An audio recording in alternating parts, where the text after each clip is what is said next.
Assalamualaikum warahmatullahi wabarakatuh.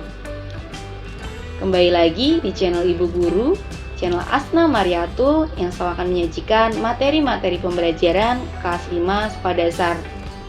Kali ini kita masih ada di tema 8, subtema 2, perubahan lingkungan. Tapi kita lanjut ke pembelajaran 4, 5, dan 6. Simak baik-baik ya anak-anak. Nah, kemarin kalian sudah belajar tentang usaha ekonomi yang dikelola sendiri atau perseorangan. Kali ini kita akan membahas usaha ekonomi yang dikelola secara kelompok. Usaha ekonomi yang dikelola secara kelompok itu dikelolanya berarti secara bersama-sama anak-anak, baik modal, pengelolaan maupun keuntungannya. Nah, berikut bentuk-bentuk usaha ekonomi kelompok. Yang pertama ada BUMN atau Badan Usaha Milik Negara. Kemudian BUMS atau Badan Usaha Milik Swasta. Dan yang terakhir adalah koperasi. Nah, supaya kalian lebih paham, kita bahas satu persatu ya. Yang pertama adalah BUMN. BUMN merupakan kependekan dari Badan Usaha Milik Negara atau disebut juga sebagai perusahaan negara.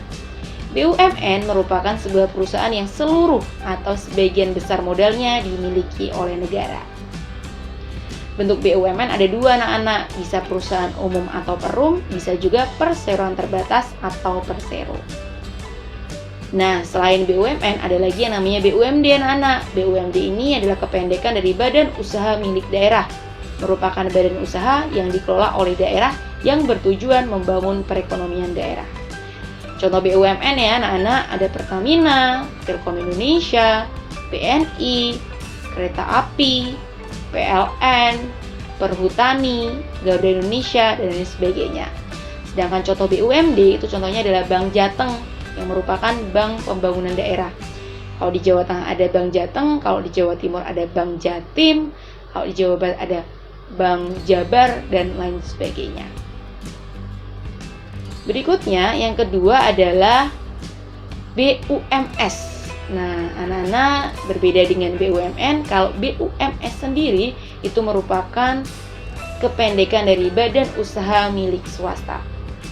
Merupakan badan usaha yang didirikan, dimiliki, dimodali, dan dikelola oleh satu orang atau beberapa orang yang bukan milik pemerintah.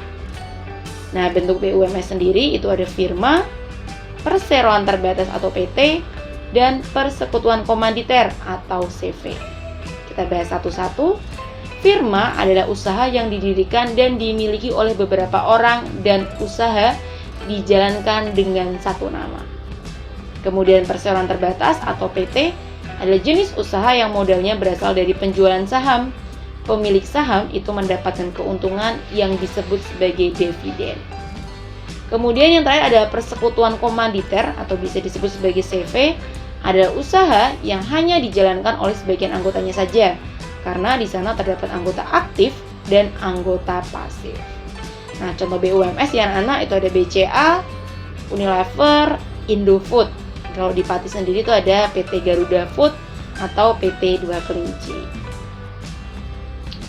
Kemudian anak-anak ada lagi koperasi. Koperasi sendiri itu sesuai dengan Undang-Undang Dasar 1945 Pasal 33 Ayat 1 merupakan bentuk perekonomian yang disusun atas usaha bersama, dan ini harus kalian garis bawahi berdasarkan asas kekeluargaan yang diingat-ingat ya anak-anak.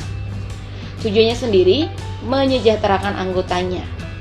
Kemudian Bapak Koperasi Indonesia adalah Dr. Andes Muhammad Hatta. Bentuk koperasi yang pertama adalah koperasi konsumsi. Adalah koperasi yang menyediakan kebutuhan sehari-hari. Misalnya gula, beras, atau minyak. Kemudian koperasi produksi merupakan koperasi yang memproduksi barang-barang atau menampung hasil produksi anggotanya. Contohnya pembuatan tempe, kerajinan, dan penggilingan beras. Kemudian yang ketiga adalah koperasi jasa, merupakan koperasi yang bergerak di bidang penyediaan jasa, seperti koperasi angkutan, koperasi jasa audit, koperasi perubahan, dan lain sebagainya.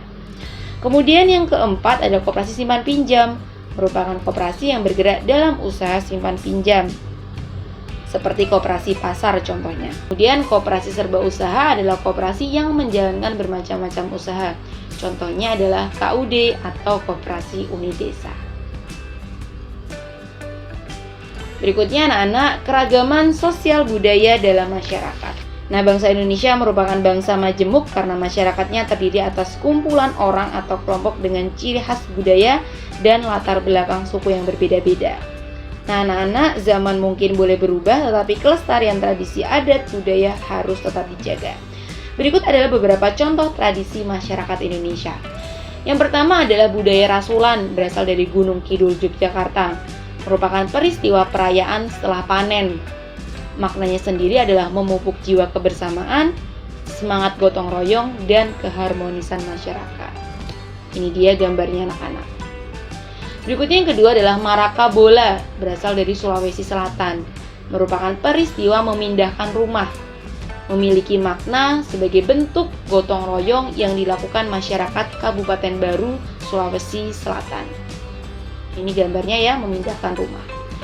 Kemudian yang ketiga adalah Gunungan, masih berasal dari daerah istimewa Yogyakarta. Merupakan peristiwa Grebek Syawal yang memiliki makna ungkapan syukur telah melalui bulan puasa. Ini dia gambarnya.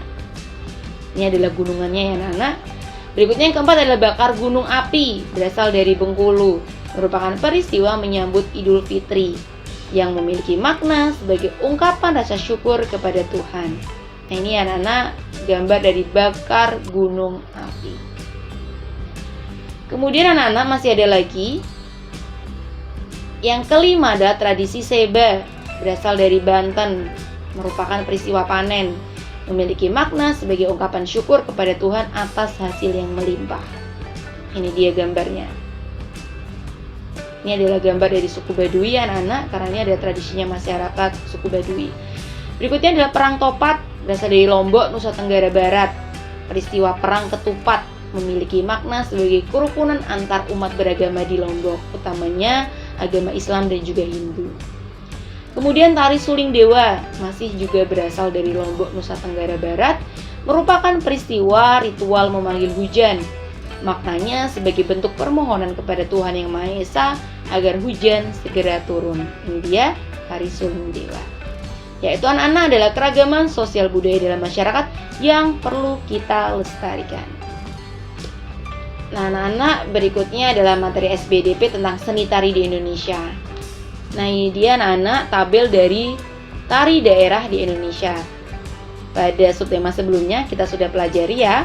Ada tari Sedati dari Aceh, tari Serampang 12 dari Sumatera Utara, tari Piring, tari Payung dari Sumatera Barat, tari Skapur Siri dari Jambi, tari Topeng dan Yapong dari Jakarta, tari Jaipong dan tari Marak dari Jawa Barat, tari Serimpi, tari Belambang Cakil, tari Gambyong dari Jawa Tengah, kemudian tari Legong, tari Kecak, tari Pender dari Bali, kemudian ada tari Kipas, Pakarena dari Sulawesi Selatan, tari Lenso, tari Cekalele dari Maluku, tari Selamat Datang, tari Musyo dari Papua, dan masih banyak lagi tarian yang perlu kalian pelajari.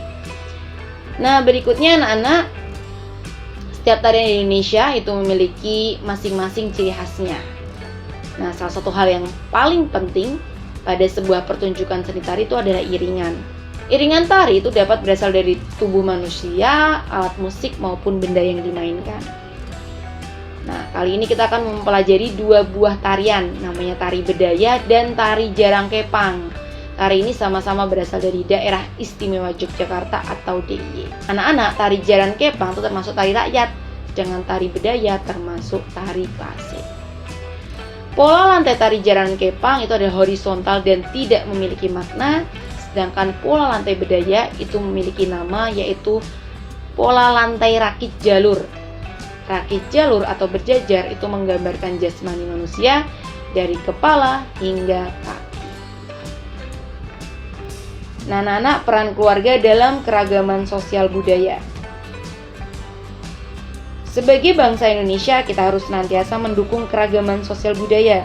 Berikut bentuk dukungan yang dapat dilakukan bersama-sama dengan keluarga. Yang pertama adalah mempelajari seni musik suatu daerah dan mempertunjukkan hasilnya di depan masyarakat. Kemudian mengikuti festival tari daerah bersama keluarga, saling membantu mempersiapkan satu festival dengan budaya daerah.